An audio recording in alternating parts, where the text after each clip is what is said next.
Depuis l'accident qu'il a provoqué le 10 février et qui a blessé très grièvement une jeune femme enceinte qui a perdu son bébé, un père de famille et son fils de 6 ans, il est apparu que Pierre Palmade avait replongé dans l'enfer de la drogue.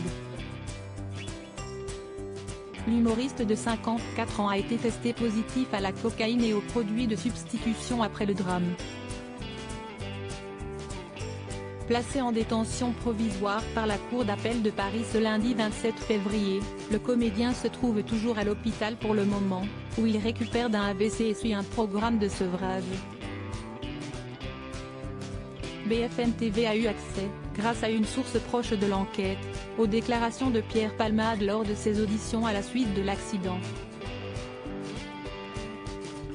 Ce dernier a expliqué avoir été inconscient de prendre la voiture sous stupéfiants, tout en ajoutant avoir honte et qu'il souhaitait cesser toute consommation de stupéfiants.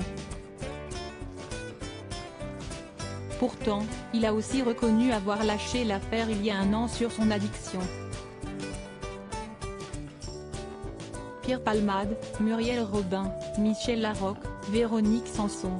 Les femmes de sa vie, une consommation de drogue importante toujours durant ses différents interrogatoires. Pierre Palmade a indiqué que les deux amis de bringue en compagnie de qui il se trouvait dans la voiture au moment de l'accident étaient devenus des sex friends, toujours d'après BFM TV.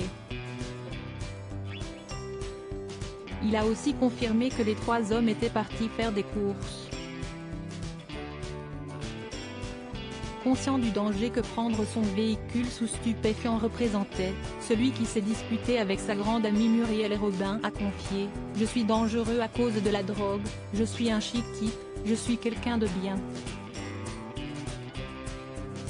Il a aussi tenu à préciser que s'il avait déjà conduit sous l'emprise de stupéfiants, cela n'avait été le cas que très rarement.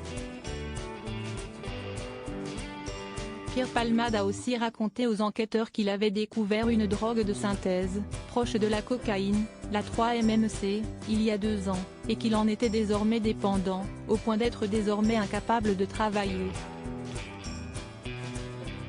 Les analyses toxicologiques ont confirmé ces dires, il n'a pas demandé de contre-expertise, le taux relevé de cocaïne était très élevé, ce qui n'a pas surpris l'humoriste qui sortait de 3 jours de consommation.